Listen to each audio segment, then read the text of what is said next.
pipa. Pada kesempatan siang hari ini kita akan melaksanakan percobaan mengenai larutan penyangga atau buffer. Nah, pada kesempatan berikut ini yang akan mendampingi kalian adalah Pak Novan. Untuk percobaan larutan penyangga, alat dan bahan yang akan kita pakai adalah ada gelas ukur, ya, lalu juga ada tabung reaksi, ya, beserta dengan meraknya. Oke. Nah, dan di sini untuk menempatkan larutannya, Pak Novan memakai beker gelas, dan juga untuk mengambil larutannya, Pak Novan menggunakan pipet. Lalu bahan-bahan yang digunakan pada percobaan kali ini adalah yang pertama, untuk membuat larutan penyangga asam yang akan kita gunakan adalah larutan CH3COOH 1 molar. Oke, dan yang kedua adalah yang kita gunakan adalah larutan CH3COONA 1 molar. Nah, di sini larutan yang digunakan untuk membuat larutan penyangga. Lalu terhadap faktor penambahannya akan disediakan juga bahan yang kita pakai, yaitu adalah aquades atau yang seringkali kita sebut sebagai air. Nah, lalu juga ada asam yang kita gunakan, yaitu HCl. Lalu ada juga larutan yang kita gunakan adalah NaOH. Nah, itu untuk membuat larutan penyangga asam beserta dengan komponen-komponen penambahannya. Nah, lalu untuk membuat larutan penyangga basah, larutan yang kita gunakan adalah larutan NH4OH yang besarnya 1 molar, dan juga larutan NH4Cl yang besarnya juga 1 molar. Nah, itu adalah alat-alat dan bahan yang kita gunakan pada percobaan untuk larutan penyangga ini. Sekarang kita akan dari alat dan bahan ini, kita akan mencoba membuat larutan penyangga asam. Nah, seperti yang kita ketahui dan kita pelajari di kelas, suatu larutan penyangga asam dapat dibuat dengan mencampurkan suatu asam lemah dan juga garam yang mengandung ion konjugasi dari asam lemah tersebut. Nah, baik, asam lemah yang kita gunakan adalah larutan CH3COOH ini. Nah, lalu kita ambil, Pak Novan akan mengambilnya dengan volume 25 ml.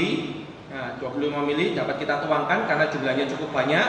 Nah, lalu akan kita campurkan dengan larutan CH3COONA, yaitu garam yang mengandung ion konjugasi dari CH3COOH, yaitu CH3COO-. Oke, akan kita ambil 25 ml.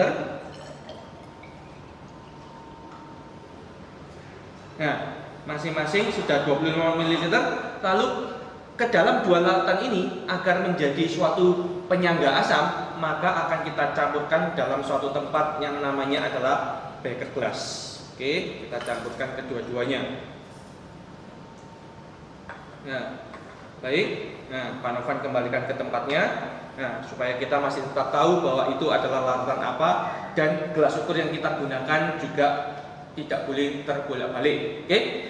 Lalu dari larutan penyangga yang telah kita buat ini, yaitu menjadi penyangga asam yang berisi asam asetat dan juga natrium asetat ini tadi, Pak Novan akan ambil masing-masing 5 ml untuk Pak Novan masukkan ke dalam tabung reaksi. Nah, ini sudah Pak Novan ambil dari larutan penyangga asam ini, masing-masing adalah 5 ml. Oke. Ya, ini adalah tabung yang pertama. Ini adalah Pak Novan beri nama tabung yang kedua, dan ini adalah tabung yang ketiga. Oke, baik. Lalu pada tabung penyangga asam yang pertama, ya, penyangga asam yang pertama, Pak Novan akan tambahkan dengan 5 ml H2O. Oke, ini adalah H2O tadi, ya, akan Pak Novan ambil sebanyak 5 ml karena jumlah yang dibutuhkan tidak sebanyak tadi, dan beker gelasnya cukup besar, ya kan? Lalu gelas ukurnya juga cukup kecil. Kalau dituangkan maka akan mudah tumpah. Nah, jadi untuk mengambilnya kita bisa menggunakan pipet. Nah, kita ambil sebanyak 5 ml.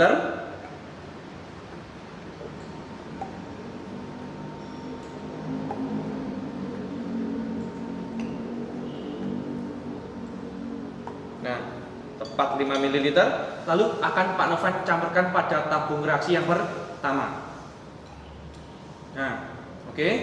Nah, lalu untuk pada tabung reaksi yang kedua, ya, yang juga berisi penyangga asam, Pak Novan akan tambahkan dengan 1 tetes larutan HCl. Nah, ini larutan HCl-nya akan Pak Novan ambil dengan pipet. Nah, lalu akan Pak Novan tambahkan 1 tetes. Nah, untuk memasukkannya, masukkan pipet ini sampai kepada tabung reaksi mendekati dengan larutan, tapi jangan sampai tercelup dengan larutan, agar kita memastikan bahwa tetesannya ini betul-betul tercampur dengan larutannya, tidak menetes pada dinding kacanya. Oke, ini adalah tabung reaksi yang kedua. Lalu tabung reaksi yang ketiga yang berisi penyangga asam ini akan Pak Novan tambahkan dengan 1 tetes NaOH. Oke. Nah, seperti tadi, tambahkan dengan 1 tetes. Oke. Nah, berikutnya yang akan kita lakukan, kita akan menghitung nilai pH dari masing-masing larutan ini. Nah, untuk menghitung pH, kita akan menggunakan indikator universal. Nah, hasil dari perhitungan pH ini yang akan kalian catat pada lembar kerja yang telah disediakan. Oke. Yang pertama, kita akan mengukur pH larutan penyangga asam awal itu berapa. Oke. Caranya bagaimana? Cukup kita celupkan saja ke dalam larutan penyangga asam ini tadi. Oke. Nah, ini Pak Novan celupkan. Nah, lalu pada indikator universal ini akan terjadi suatu perubahan warna. Nah, silakan Anda cari. Nah, Anda bisa sebetulnya untuk menentukan harga pH-nya berapa, kita bisa cocokkan dengan warna-warna yang ada pada kotaknya. Nah, kalian bisa cari warna-warna indikator ini pada internet. Oke, silakan ini dilihat supaya lebih jelas warna apa, dan silakan Anda catat perubahan warna ini pada lembar kerja yang telah disediakan. Baik. Nah, ini adalah untuk yang larutan murni penyangga asam. Nah, sekarang yang kita lakukan berikutnya adalah menghitung pH. Nah, menghitung pH dari suatu penyangga asam yang telah dicampurkan dengan 5 ml air tadi. Oke, kita celupkan. Nah, kita celupkan sampai semuanya warna tercelup.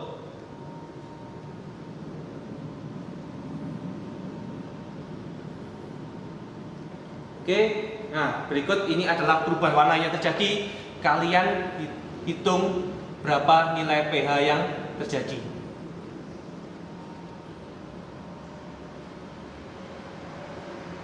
Oke, nah berikutnya adalah tabung reaksi yang kedua, yaitu larutan penyangga asam. Ya, larutan penyangga asam yang telah dicampurkan dengan 1 tetes larutan HCl tadi. Oke, kita celupkan.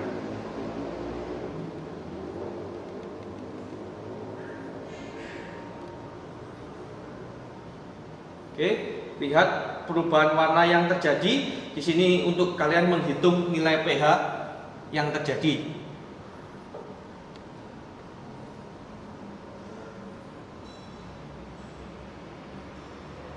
Oke, yang ketiga adalah larutan penyangga asam yang telah diberikan 1 tetes larutan NaOH. Kita hitung berapa, apakah terjadi suatu perubahan pH.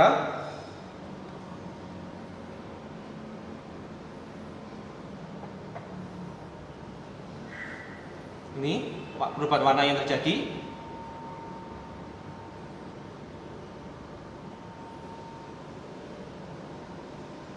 Oke, baik.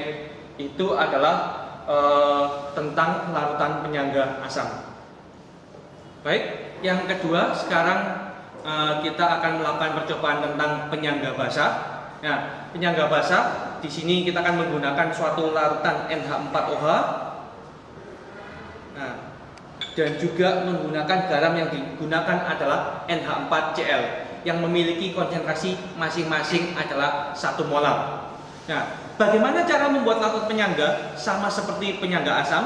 Di sini Pak Novan mengambil 25 ml larutan NH4OH dan juga 25 ml NH4Cl yang Pak Novan campurkan dalam satu beker gelas.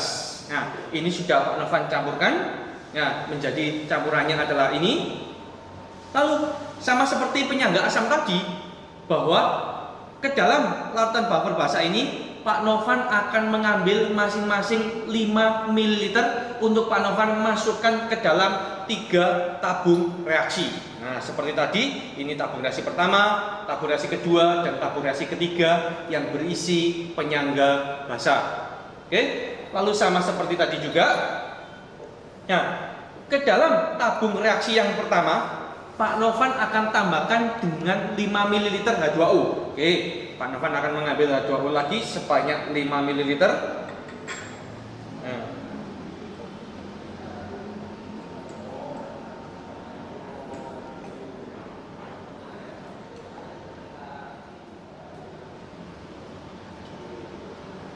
Oke, baik, tepat 5 ml. Pak Novan akan masukkan dan campurkan ke dalam tabung reaksi yang pertama untuk penyangga basah. Oke, baik. Nah, lalu Pak Novan taruh. Lalu untuk yang kedua, tabung reaksi penyangga basah yang kedua, Pak Novan akan tambahkan dengan 1 tetes HCl. Nah, Pak Novan masukkan, tambahkan dengan 1 tetes. Oke. Nah, lalu untuk tabung reaksi ketiga, Pak Novan akan tambahkan dengan 1 tetes HCl.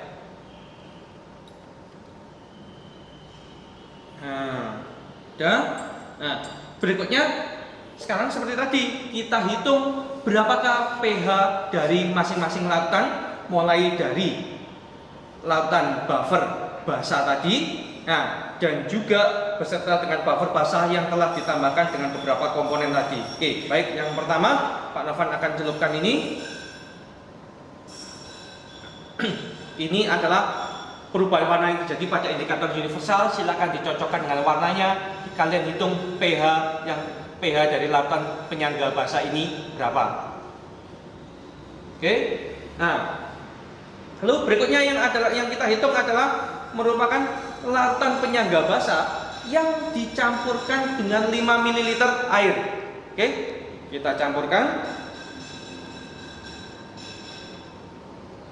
Kita celupkan. Nah, ini perubahan warna yang terjadi.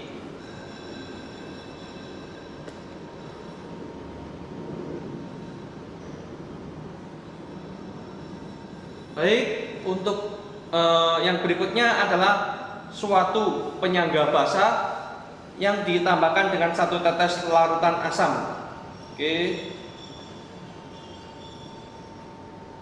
Nah, ini adalah perubahan warna yang terjadi.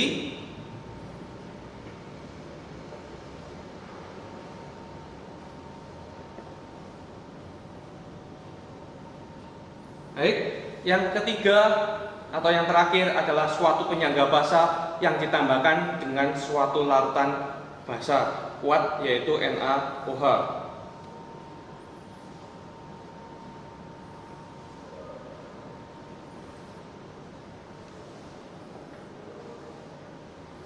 Ini perubahan warna yang terjadi.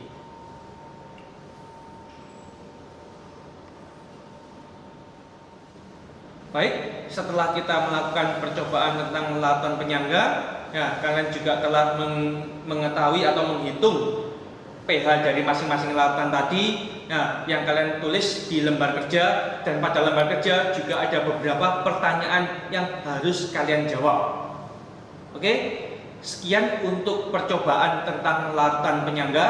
Berikutnya akan kita sambung lagi dengan percobaan yang berikutnya, yaitu tentang hidrolisis garam. Baik, setelah kita melakukan percobaan tentang larutan penyangga, berikut ini kita akan melakukan suatu percobaan tentang hidrolisis garam. Pada percobaan kali ini, di sini kita akan belajar untuk menentukan sifat dari suatu garam. Seperti yang kita ketahui bahwa garam itu tidak hanya bersifat netral, tetapi garam ada juga yang bersifat basa ataupun garam yang bersifat asam. Oke, sekarang untuk melakukan percobaan ini ada beberapa alat dan bahan yang akan Pak Novan perkenalkan kepada kalian. Nah, yang pertama adalah bahan yang akan kita pakai adalah larutan garam CH3CONA. Yang kedua, garam yang dipakai adalah garam NH4Cl. Yang ketiga adalah garam NaCl atau seringkali yang kalian katakan sebagai garam dapur. Yang keempat adalah garam CH3COOK. Yang kelima adalah garam NH4NO3 atau amonium nitrat. Yang berikutnya adalah garam kalium klorida atau KCl. Yang berikutnya adalah garam Na2CO3 atau natrium karbonat. Nah, yang berikutnya adalah garam NaNO3 atau natrium nitrat. Dan yang terakhir atau yang kesembilan adalah garam CaCl2 atau kalsium klorida. Nah, selain itu juga adalah bahan yang kita pakai ada kertas lakmus biru dan kertas lakmus merah dan juga indikator universal. Nah, lalu di sini Pak Novan juga menggunakan suatu alat yang bernama plat tetes yang sudah Pak Novan berikan kertas lakmus. Nah, itu adalah alat dan bahan yang kita gunakan dalam percobaan hidrolisis garam.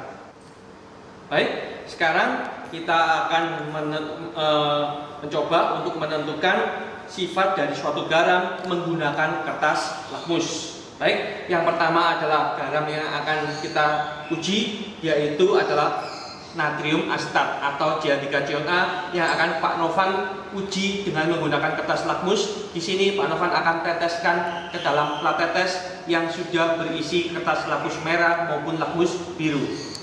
Baik, Pak Novan teteskan. Oke, Pak, kita bisa teteskan beberapa tetes. Lihat perubahan warna apa yang terjadi pada kertas lakmus ini. Oke, dan pada kertas lakmus biru juga. Nah, ternyata kertas lakmus dengan menggunakan CH3CONA, kertas lakmusnya baik lakmus merah tetap merah, lakmus biru berubah menjadi merah.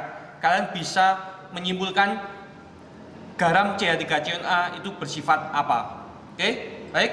Sekarang yang kedua, kita akan menguji dengan cara yang sama, yaitu adalah garamnya adalah NH4Cl. Sekarang akan kita teteskan ke dalam plat tetes. Oke. Nah, ini yang kedua pada lakmus merah. Kita lihat ternyata lakmus merah tetap merah. Bagaimana dengan lakmus biru? Lakmus biru, bentar ya, Pak Novan tambahkan dulu. Lakmus biru dia berubah menjadi warna merah. Oke. Nah, untuk yang ketiga adalah garam yang akan kita pakai adalah NaCl. Pak Novan teteskan pada lakmus merah. Ternyata lakmus merah dia perubahan warna yang terjadi apa? Silakan kalian perhatikan. Dan pada kertas lakmus biru. Oke, ini adalah perubahan warna yang terjadi. Untuk yang keempat adalah menggunakan garam CH3COOK. Oke, Pak Novan teteskan pada lakmus merah. Perubahan warna apa yang terjadi? Dan sekarang Pak Novan akan teteskan pada lakmus biru. Perubahan warna apa yang terjadi pada kertas lakmusnya? Silakan kalian simpulkan mengenai sifat dari garam tersebut. Berikutnya yang akan kita uji adalah garam NH4NO3. Kita teteskan ke dalam plat tetes yang sudah berisi kertas lakmus. Oke, lihatlah perubahan warna yang terjadi dan pada lakmus. Nah, biru. Oke. Nah, sekarang untuk larutan yang berikutnya adalah garam KCl. Oke, kita teteskan. Nah, pada lakmus merah dan juga pada lakmus biru. Oke, itu untuk KCl. Sekarang untuk Na2CO3 atau natrium karbonat. Pada lakmus merah. Nah, dan juga pada lakmus biru. Oke. Nah, silakan perubahan warna apa yang terjadi. Yang berikutnya adalah garamnya adalah NaNO3 pada lakmus merah. Nah, dan juga pada lakmus biru. Nah, dari sini kalian bisa menyimpulkan dan kalian tulis pada lembar kerja yang telah disediakan sifat dari larutan garam tersebut apa. Dan yang terakhir adalah garamnya adalah kalsium klorida pada lakmus merah dan juga pada lakmus biru. Oke, mungkin bisa diulang untuk dari awal sampai akhir untuk menentukan, kalian bisa menentukan untuk perubahan warna apa terjadi mulai dari larutan yang pertama, kedua, ketiga, keempat, dan seterusnya.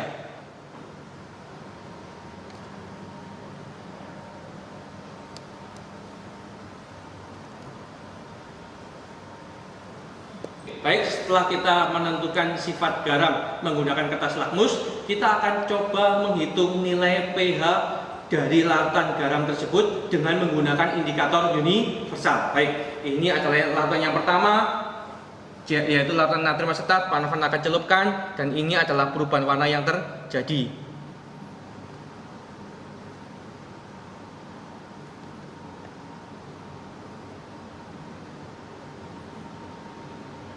Oke, berikutnya adalah larutan yang kedua, yaitu adalah NH4Cl. Ini perubahan warna yang terjadi. Silakan kalian cocokkan dengan indikator yang ada.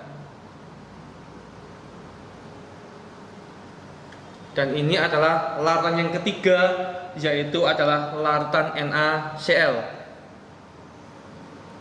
Ini perubahan warna yang terjadi. Dan ini larutan yang keempat, yaitu larutan kalium asetat. Nah, ini perubahan warna yang terjadi. Dan ini adalah larutan yang kelima, yaitu amonium nitrat. Ini adalah perubahan warna yang terjadi.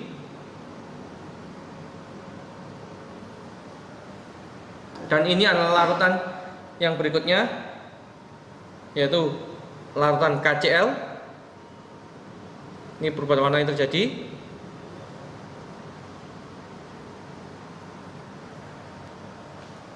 Dan ini adalah larutan natrium karbonat.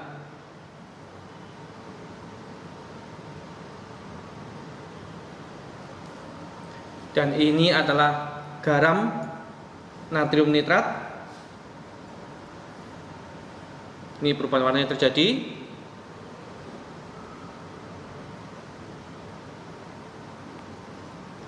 Dan yang terakhir adalah garam kalsium klorida.